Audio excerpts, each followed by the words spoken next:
what's up, everyone? Welcome to Zipline Episode 8, the official Zipper Interactive podcast. I'm Chris Rober. Octo. I'm Jeremy Denham. How about the Ocho? Well, there's Ocho, too.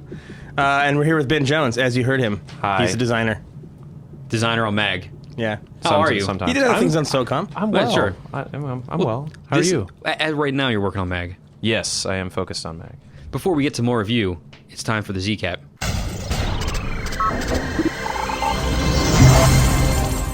So, obviously, as any Mag fan knows, they know that Windows 6 came out this past Tuesday. It added a bunch of new things to the game, fixed a nice assortment of bugs, including the long overdue bug of being resurrected inside geometry, which I think a lot of people appreciate. And, of course, we have a bunch of other fixes we've talked about in our last few podcasts. If you want to check out the full list for everything we fixed, including some things that weren't on our initial lists, make sure you check it out at blog.mag.com. And I wrote the article, so yeah. Yep. Right now it is June, which thanks. Is that right? Yeah, it is June. Unless you're listening to it in the future, but this is recorded in June, and next week is E3. So obviously, SOCOM 4, we're gonna have a big presence there. We're going to have, so you can look for coverage from all your favorite media sites. It's playable with both the PlayStation Move and the DualShock 3 controller, so if you're at the show, please try to play with both of them. You can expect to see the release of a new trailer, some new screenshots, new gameplay footage, all kinds of stuff, basically everything that's there. And just to clarify, we are showing single player next week at E3. That's right. And speaking of E3, which you just were, we've also announced earlier this week that one of the coolest things we're doing this year is we're actually giving away some limited edition signed artwork from SOCOM 4. So if you play the demo, we're going to give you an S4 sticker that we're going to ask you to put on your arms. All these details are already in the article, but put them on your arms, and as Chris and I are walking around the floor, if we spot you wearing the SOCOM 4 sticker on one of your arms, we're going to stop you. We're going to give you some signed limited edition artwork. Yep, until we run out. That's right. It will be limited availability. That's it's right. sweet, though. I definitely make a point to get it because it looks awesome. Yes, it does. I Pretty drew cool. it. Yep. I didn't really. No. Thank God. Yeah, it looks much better than anything that you can draw, even though you're not bad. Well, thank you. I appreciate that. I can draw fantastic Teenage Mutant Ninja Turtles. Yeah. But that's about it. Yep. And the last piece of news we want to hit during the Z-Cap is that there was a media event this past week, and early this week, all of the news broke on it. Ben, you were at this thing, which we're going to come back to, or you put some more details on, but Interdiction, the next big DLC, was announced. Lots of things coming up in the future, like 3-faction gameplay and clan wars and all sorts of stuff, which I guess gives us a nice segue into the Q&A discussion. So for those of you who have not maybe checked out the Mag blog this week, there were quite a few announcements made. Number one being that Interdiction is coming, and it's coming right after E3 on June 22nd. But there's a whole bunch of other things that we announced that may or may not have caught your eye because everyone was so excited about Interdiction. They might have missed some of the other little announcements there, such as the fact that we're working on Clan Wars. I know everyone wants to know about Interdiction since it's the first step, but Ben, can you tell us a little bit about what our Clan War plans are? Well, I think they're pretty extensive. What I'm excited most about is that we have an opportunity to do clan wars on a scale that really hasn't been seen on the consoles before because, you've got these massive numbers inherent with the gameplay in Mag. We found a way to organize everyone with these clan war tournaments and enable, the users to set up their own games, determine what levels they want to play, who they want to challenge, look at all the ranks of the different of the different clans in game and determine how they can become the best, which I think is really great. So it's very accessible and it's super customizable. So there's a lot of depth there, and I think players are going to really enjoy it.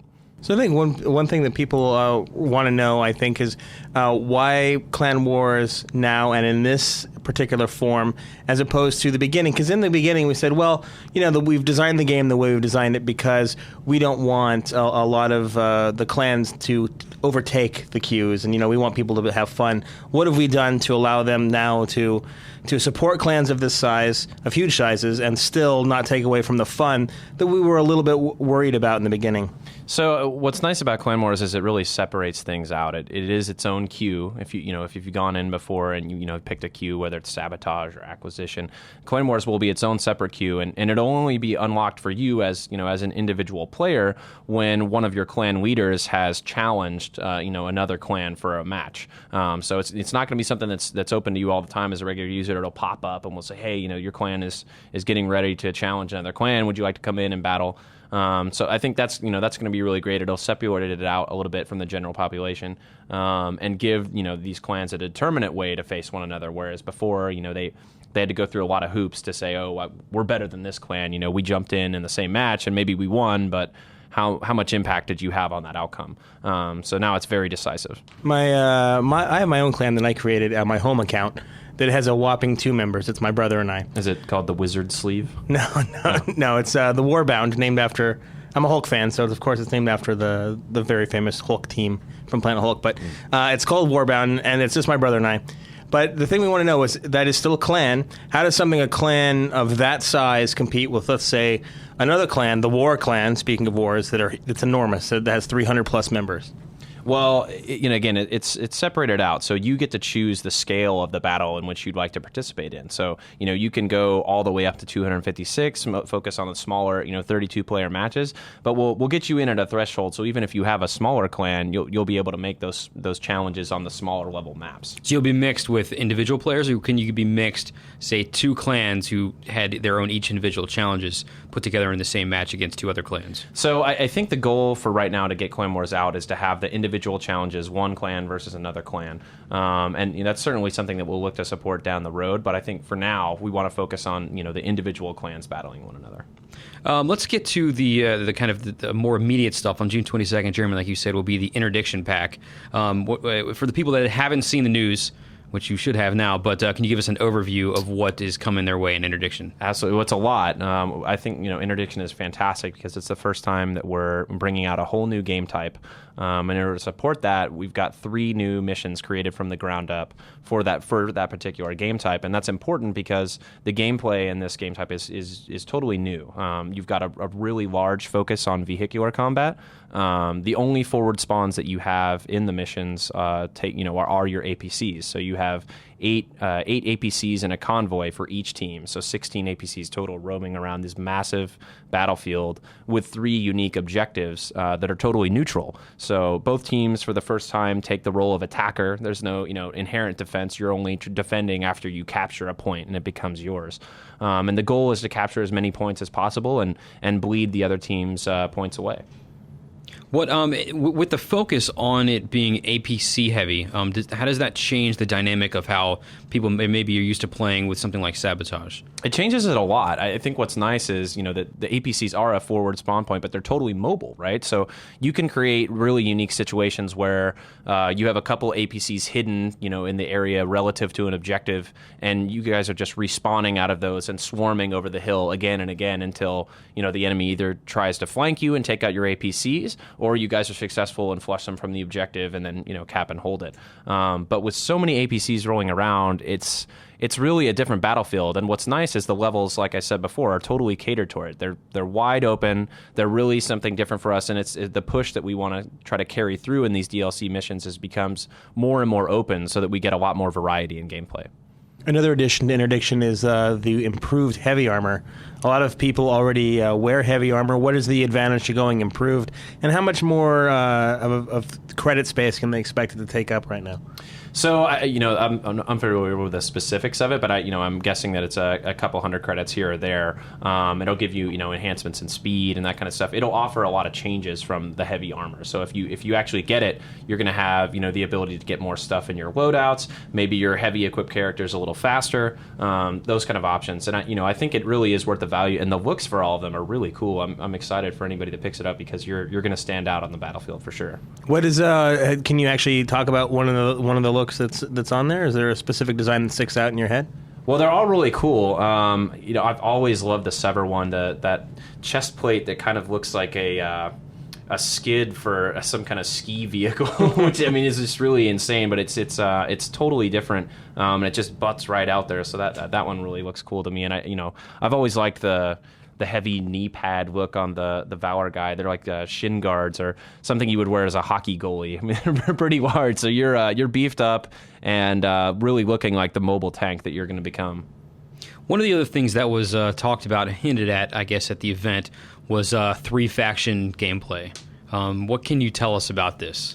So that's really, a push for us down the road. We've got a ton of plans this summer. I mean, you've got Clan Wars coming out later this summer, as well with a bunch of other fixes and enhancements to the game, which is nice because we're not done tweaking animations or audio or effects. I mean, those are things that we're continually refining as we go through. So the experience is evolving, and I think as people can attest with this patch, it's getting better and better.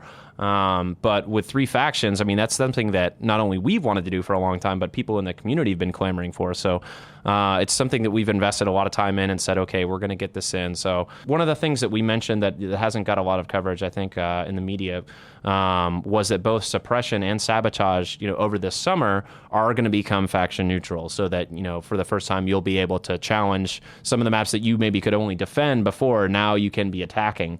So I think that's going to really mix things up and give players an opportunity to really determine who's the best, because before they'd say, oh, well, this map, the objective C is really hard, so we're at a disadvantage. Well, now you get to defend it and prove otherwise, right? Show us that that's the case, and it's not just maybe a inherent weakness in your faction.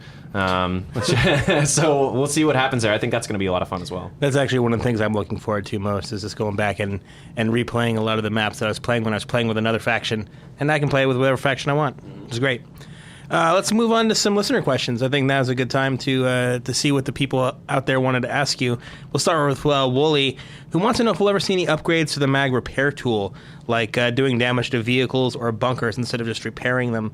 And as a bonus question, how about changing the XP provided for repairing something? So those are both things that we're looking at. I think the goal for the repair tool was to get it in there and make it functional. And now that we have it, just like so many other of the gear items and different availabilities in mag, we want to make sure that we can flesh out that functionality as much as possible.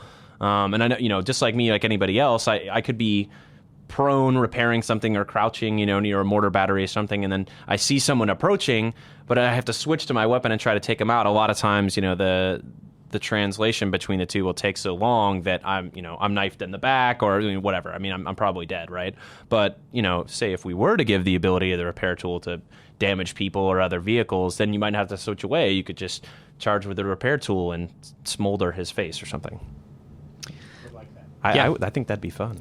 The Shredder, who may or may not be related to the Teenage Mutant Ninja Turtles that you mentioned before, Jeremy, wants to know if there'll be different types of vehicles in MAG, adding different types of vehicles in MAG in future updates.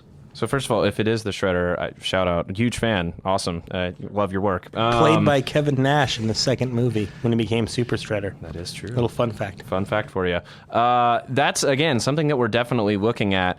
I think it'll be a lot of fun to have different vehicle types in MAG. And we've got, you see the push that we have for vehicles in Interdiction. I think it's something that you could look forward to in the future is us, continuing that push with vehicles and giving you some more variety and different gameplay options. But that remains to be seen. Then, of course, the 106 patch that just came out changed the vehicle physics. So if you tried them before and were like, give it a shot again. Definitely. There's a lot of tuning there. I mean, I think between the physics and, the 3 gun ports which we added, and changing the smoke screen cooldown is huge too. I think I cut it in half. So, you can get that much more rapidly. I think these things are become much more tactical. You can really use them as these kind of mobile bases now. You don't have to worry about, having one turret when you come up to the gate and try to, deal with the bunkers. You've got a couple now, so you can deal with approaches. You don't have to jump out into a sea of enemies to deal with them all by yourself. As you could probably tell so far, this has been a very mag-heavy episode. But Ben has done a lot of work on mag, which is the reason why. But he's also done some work with the SOCOM 4 team as well. So we'll have some SOCOM 4 questions. One of which comes from Spectre MK23, and that's: will SOCOM 4 have difficulty levels? I think so. Yeah, absolutely. Yeah. And if so, will that change the way the health bar works? Ooh, interesting question. I can't speak to that directly, but the difficulty levels, I think for sure. I mean, that's, it's a single player experience is all about tailoring it to the player's needs and giving them different ways to go through the environment, especially to experience it again, right? Because one of the things I love to do when I'm playing single player is, go through it on maybe a lower level just to get through it and see how they did everything and experience the story, but then, come back and really challenge myself and see how the developers wrangled that difficulty level. So I think that's something that we're going to support in SOCOM 4, and that should be a lot of fun. Speaking of Ben, which this is a totally weird segue that I just said it, but you came out to the Gaming Age forums this week. didn't you? You finally announced yourself to them? Well, what's funny is I had a long time ago, and I guess not a lot of people were on that day, and they didn't notice. So, for some background, you've been a long-time poster over there. Yeah. And, you're very active on the NeoGAF forums. If people are looking to see what you're commenting on, who should they be looking for? Looking for a guy named Das J. It's a little elusive, but he's around. I don't have a lot of time as much as I did to get on the forums there, but I've always, I've just found it a really cool forum to really talk and listen to people's opinions on games, and not even specifically the ones I'm working on. I think there's some really good conversation going on over there, talking about all the different games there are and trends in the industry, which are really interesting. So it's cool to be over there, get some perspective. So there's a little NeoGAF shout out for you. Holla. Decloak. Speaking of telling people who you are, Decloak wants to know, what are the chances of seeing a third-person mode added to MAG sometime in the future? Which is kind of the opposite question that people are asking about SOCOM now. But, is MAG going to get a third-person camera? That's pretty interesting. I mean, we're doing it at S4. I mean, I suppose we could support it. The question with that is always, especially in a multiplayer game, is the difficulties between the two, right? I've always felt that you have an inherent advantage for a third-person camera because you're able to see, a little bit of what's going on behind you, but a lot, because the camera's pulled back, you're able to see things around the corner and anticipate events. So, I mean, especially if we were to mix those options, say you could have third-person and first in the same multiplayer environment, I think a lot of players would have, perceived imbalances there, and that's not something we want. Even if we were to separate it out, I don't know that that's a route that we're wanting to go right now, but again, I mean, MAG is an ever-evolving platform, so it's certainly something we'll consider. Solid Python wants to know if you have any plans to fix what we call the 6-inch obstruction. And I think it's an interesting question because it doesn't affect our game alone. It's a lot of games out there. And to be specific, you'll be running around in the environment and you'll see something that appears small, but you get a little stuck on it. And then you have to jump on it in order to move on. Something like a brick that you don't think you have to. Right. Are we going to be able to fix that problem? And if we are, when? And if we can't, why? So I don't think I could give you a timeline on that, but it's something that we're always looking at. I don't know if Scott mentioned this in his podcast, but it's the bane of his existence is the player capsule, and it's something that reigns in so many different systems. I mean, animation and physics.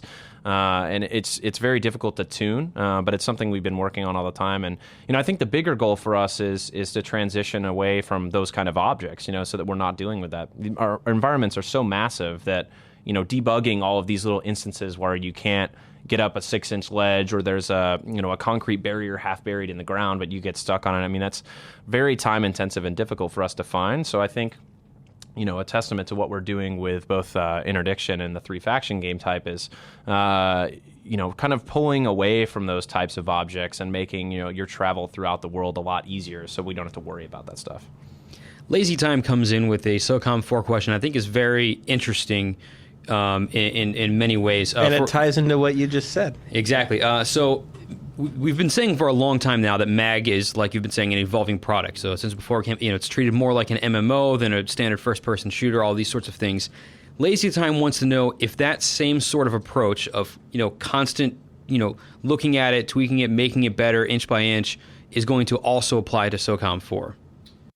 Wow. I mean, that's something that I can't speak to, but I definitely think that SOCOM 4 as an experience is definitely evolutionary. It's totally different than what we've done in the past. I think the huge focus on single player as this storied element, and then all the contributions that are going to be made in multiplayer as well. I mean, it's going to be really different, and players going to be able to experience that. But I think a big part of this generation of gaming on the consoles is about supporting your product after launch and ensuring that players have everything they need and reason to continue playing your game, right? So it only stands to reason that we would support SOCOM 4 after launch as well.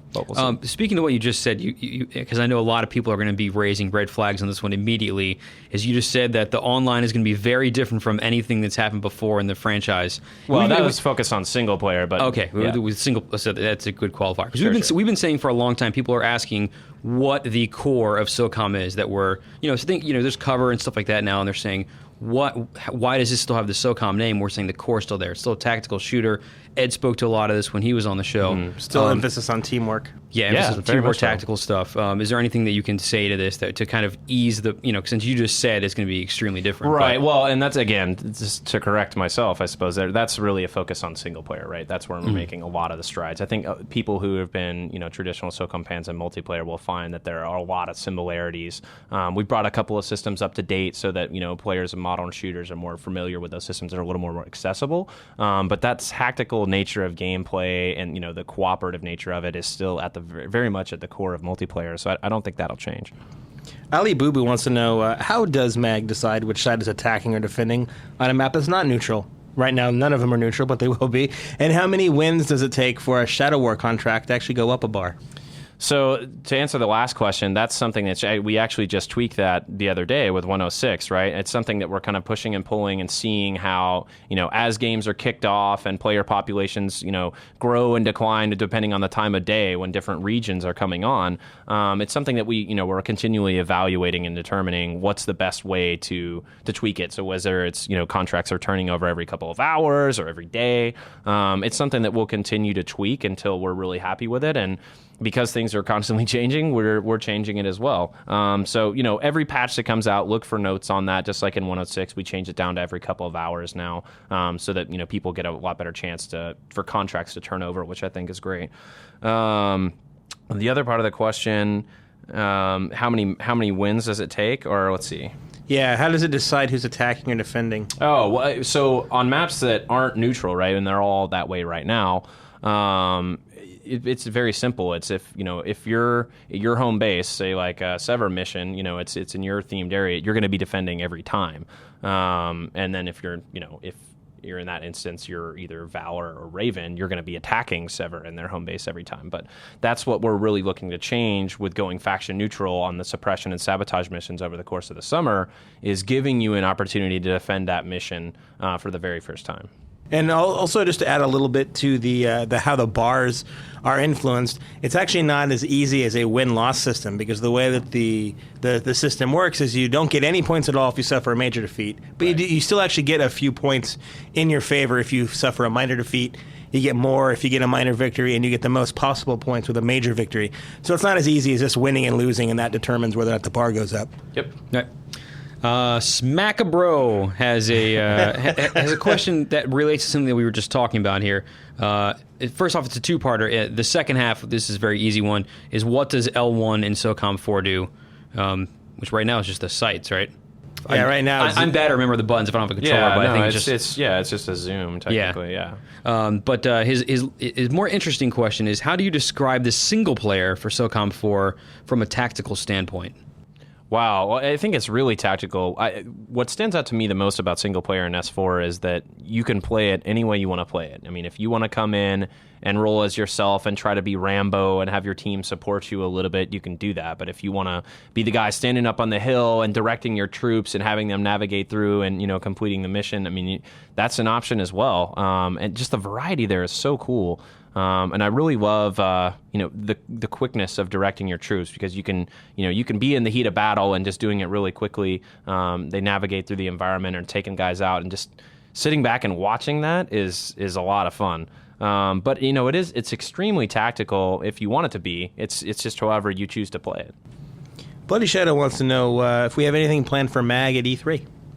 I don't know. I think, a lot of our stuff came out last week with MAG. I mean, with a product that's been out for a while, you definitely don't want it to get overshadowed with all the big announcements I'm sure are coming at E3. And plus, for us at E3, we want to focus on SOCOM 4 and make sure everybody gets a chance to try out the single player and see, how much it's evolved and how fun it really is.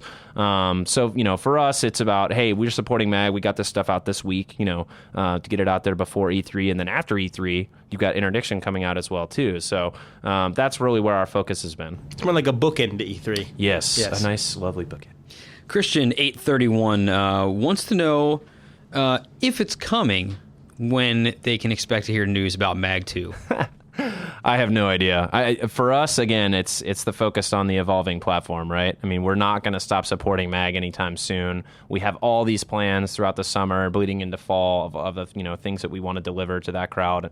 I really think that for now, I mean that is Mag 2, I suppose. It's just the evolution of the series. It just continues to climb and climb and climb. It's just we're not throwing a 2 on it, when we throw out these DLC and these patch options.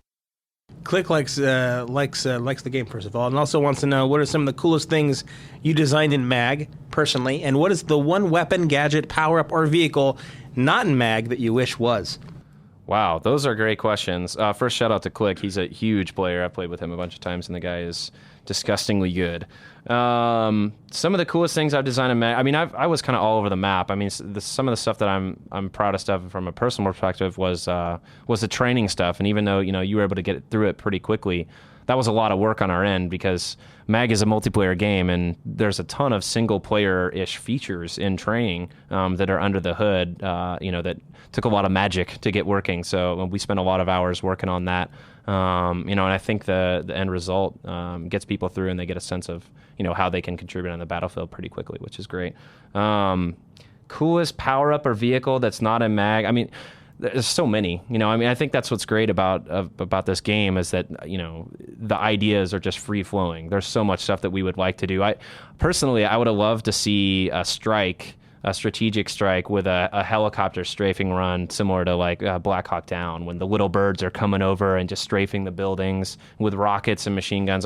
Something like that would be really, really fun. And who knows, maybe somebody will pick up my idea and we'll do that. And if you let us know loud enough, the chances increase. Yes. Hey, real quick before Chris asks you another question, to get back to what you said a second ago, in terms of the training mode, since you designed that, we've seen it come up a few times. People are wondering if there's going to be additions to the training mode. We have a bunch of other maps that are coming out now, and we're redoing the faction neutrality of a lot of the maps. What are the shots of seeing additions made to training mode? I think at a base level, I mean, that's something that we can look to support. There's a lot of tabs in the training mode that describe simple elements of the game that we can certainly add to. In terms of the in-game of giving you experience of these things, again, it's really hard. I mean, because we don't have a single-player element to our game, so giving you this experience in an offline mode is really challenging. But it's possible. I think the goal for us right now is to focus on giving you as much online content as possible, so you can continue to interact with all your friends and just experience Mag in a new way. And we really want to get you in there, and that's the goal, right? I mean, is to keep the training light, and we can talk about all this stuff and through all the different outlets that we have and give you some information in the training tabs, but we really want you to play it. And for me, that's the most exciting part. I mean, who do you know that plays games that really reads the manual these days? Anybody? I look at I look at manuals a lot to see how little information is inside of them. Nice. Okay. Well, great. So there's that. But other than that, right? I mean, seriously, you put it down. I just jump into the game because I want to feel it out. I want the game to teach me. I don't want to have to read about it and learn it. I just want to feel it out because I feel like that's part of the experience is really determining how everything works and how everything that I can do in the environment. That's half of the fun for me. Buchanan's writes in and wants to know if Zipper, us, would ever consider doing a dual perspective shooter. That being TPS and FPS support, and kind of bleeds back into the other question, I guess. I mean, we could consider it. Again, I mean, there's so many issues on the design side in terms of balance, right? And we want to make sure, just like as we're doing with take that microphone. Just as we're doing with the DualShock and the Move support, that's a lot of work to ensure that players will have parity in the online space, and we don't want this huge imbalance between the two. I think it's doable with the TPS FPS thing, but it would be really hard. So maybe we'll consider it, but probably not in the near future. As of 106, according to Commander Firezone 38, there's a little star on the side of some people's names, and he is right. There is. What do those stars mean? Well, as far as I know, it's a kind of a veteran status. It's for players that have been around for a long time. They have a really high level character players, and players that also participate as teams very often. So guys that do a lot of heals, they cap a lot of objectives. We look at all those things to determine whether or not you've got a star next to your name. And so if you see those players running around, or you got a bunch in your squad, you can feel pretty good about yourself because you're probably going to do a great job. Spade 151 wants to know, how will the Clan Wars clan matches work? So what's interesting is, we talked a little bit about it before, right? And so you have a new tab for Clan Wars. It's like its own game type. If it's locked to you, as an individual clan member, it means you don't have a match going on. But for anybody that's in a leadership position within a clan, they'll be able to at any time kick off one of these matches. They can go in, see what other clans are filling up, at that moment. They're waiting challenges, and they can challenge them or wait to be challenged by someone else, pick the game type that they want to play, the amount of people they're going to try to pull into this. So there's a lot of levers that they can pull.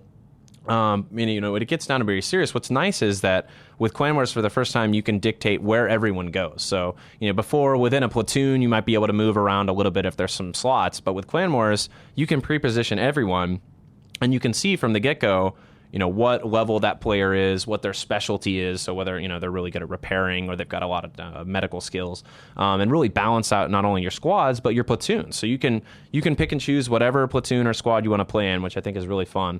And there's a lot of communication options there. So all the ones that we have in-game, right, where you can communicate at the squad leader level, platoon leader level, or company level, all of that will exist in the lobby for Clan Wars as well. So imagine it, a lot of people are familiar with the group system, right? So imagine the pre-battle for Clan Wars as one big group. And then you can narrow things down between the communication channels to talk to whoever you want to talk to and figure things out. But the leaders will most likely be broadcasting, okay, we need people here, go here, fill this out. And once you reach, a certain threshold, then the game will kick off whenever you're ready. You say, we're ready, the other team's ready, you guys kick off the game, and it'll just go.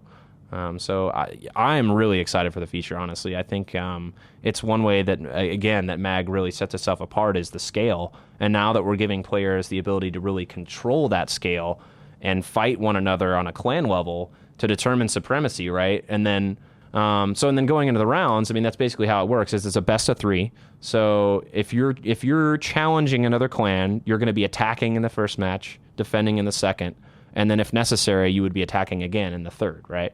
So it's it's pretty interesting, and I think it's really fair. And you get to choose the missions you want to play in, and if you're challenging, you're going to be attacking, but you've got a chance both ways, attacking and defending. So great system. I can't wait for it to come online. I think anybody who plays at a clan level, and even those who haven't got a chance to jump into a clan yet and try that, are going to be really happy with this matchmaking. It's time for this week's audio question. If you remember from before, if you can send in your own audio question, sort of like a telephone dial-in, except you're not actually on the phone. You can submit a 10-second question to us at zipline@zipperint.com. Please include the question content in the email so it's easier for us to see. But this week's question comes to us from Partner. This is Partner. When reloading an S4, will the ammo combine, or will you have some magazines with different amounts of ammo? So the answer is that all of your bullets go into a giant pool. So if say a clip in your gun holds 30 rounds, you've got 20, you're going to pull 10 from your pull. If you pick up a clip from a dude that only had 5 bullets left, it'll just add 5 to your pull. And this is true, at least right now, in both single player and multiplayer, and that is the plan on how it's going to ship. So there you go, Partner. Again, send us your audio questions to zipline@zipperint.com, and we will add it to the show. And now with that done, it is time for the Zip Tip.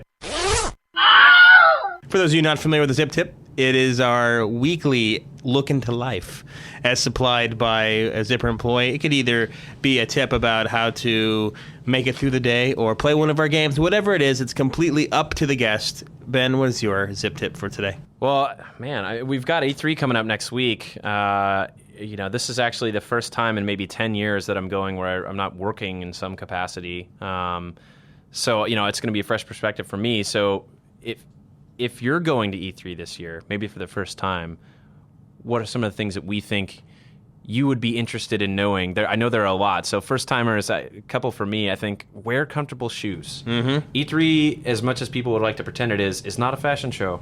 It really isn't. You know what might be a good idea, an extension of that, is before you go to E3, or maybe find a Walgreens around there or something, get some of those little Dr. Scholl's inserts in case you need them. That is also money. If your shoe's running out, you can add them in later. Maybe that's what it is. You can be both stylish and comfortable. Mm-hmm. And your feet will smell a little bit better. And bring your own food is my tip. This is my 12th E3. Food on the show floor is incredibly expensive and not good. And not good. And guess what? If you want to go hike a ways, I mean, the closest would be like the Nokia area, and they've got some restaurants there, but they are going to be slammed with people trying to do business. And the last thing you want to do is try to intervene a 2-hour drunken business lunch to get a sandwich real quick. They do have that new area that's opened up across the street. It's sort of like a mini mall in the Staples area. Yeah, that's Nokia Live, I think. Yeah, but it's so busy. Yeah, no, don't do it. Seriously, eat beforehand. Definitely make it a point to get to the restroom early. Don't worry, but stay hydrated. It's important. It's hot out there. Even in the building, it's hot. And there's how many millions of PCs and kits and TVs and audio running there. I mean, the place is just a giant heat sink. It's just ridiculous. So that means in relation to that, if you want to do something for your fellow attendee, please wear cologne and deodorant. Yeah. No Drakkar Noir or something offensive. And I hate this is worse at CES. But if you go to the show, and because it's worse for businessmen, please do not bring your roll-on, carry-on luggage like you would have on an airplane and drag it behind you at half a mile an hour. Oh man, because they have baggage check there. They've got something. Yeah.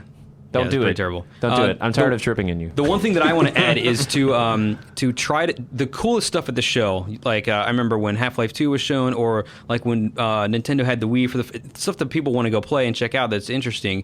Is some of those lines will get to be 2+ hours long. So my thing is, if you find out SOCOM is going to be playable a bunch of different booths, so it'd be easy to go get up there, wait for somebody to finish playing, you're fine. But if there's a theater that's showing, a demo that's half an hour long. Those things can be a couple hours wait. Try to, before you go in the morning, figure out what you want to see and go line up and go straight to that thing in the morning. Then the rest of the day, go see your playable demos. Then day 2, go to whatever the next thing you want to see is, because if you wait till lunchtime, you're going to be killing 2, maybe even 3 hours of your day trying to see Grand Theft Auto 17 or whatever. Well, the other great thing to do, I think, with that is that not a lot of people take advantage of Thursday. I mean, this year is supposed to be a little more crowded at E3, but if Thursday was anything like it was last year, you've got maybe a fourth of the media there. Most of the business people are gone. I mean, it's at that point, it's mostly fans and GameStop owners and and very tired, very, very tired models. Yes. Kind of standing there which is your best opportunity to hit on them, by the way. There you go. It's just throw an arm over the shoulder. Give them a hello. And with that, I think it's time to close the show. Yep. As always, please go follow us on Twitter. You can find us simply at Zipper. And you can find us on Facebook if you search for Zipper Interactive. And as always, you can always get the most up-to-date information on MAG and SOCOM at the respective blogs, blog.mag.com and blog.socom.com. Of course, you can also email us with your questions to zipline@zipperint.com, as Chris mentioned earlier. Yep. And if you include an audio question, as he said, please remember MP3 format. Keep it less than 10 seconds and put your text in that email. You don't have to keep it audio questions, though. If you don't have the chance to put your question in one of the forum threads, like a lot of the people who asked Ben his questions this week did, feel free to ask them there, too, in the traditional way. Next week, we'll be at E3. So we'll have a special edition of Zipline. Yay! With no guest in particular. Yeah, it may not be Zipline in the normal fashion. We may just have something special for you. So we're gonna kind of see how the show goes. But do go to SOCOM, blog.socom.com, and we're gonna have E3 coverage there, pictures and all kinds of cool things. And we'll be doing some updates on Twitter and Facebook throughout the week. So definitely stay tuned for that. When we get back from E3 on our next show after that, which is June 25th, we're going to have Zipper Game Director Seth Luisi here, and he's going to answer all of your questions, and I'm sure you have many. Seth has been a part of SOCOM since the very first game, and he's had a hand in non-SOCOM game or non-Zipper SOCOM games as well. So I'm sure we have plenty of ground to cover. Yeah, that should be an interesting show. Lots of things to talk about there. And then, of course, we can talk much greater detail about what will be shown at E3 as well. So discussions are flowing aplenty. It's actually very exciting going to E3 because now the veil will be lifted on a lot of the single-player aspects. Yep. I'm excited. Which makes it good, yeah. It's going to be cool. I think the demo itself is just a lot of fun, and people are going to be surprised at how far SOCOM has come along. Yeah, and again, if you are at the show, do try both the game with both the Move and the DualShock 3. Absolutely. If anything, even if you're already kind of set on playing SOCOM with a DualShock, you're like, I want to play with that thing, you can go play the Move, because a lot of the other Move demos will just be, the Move only, I would assume.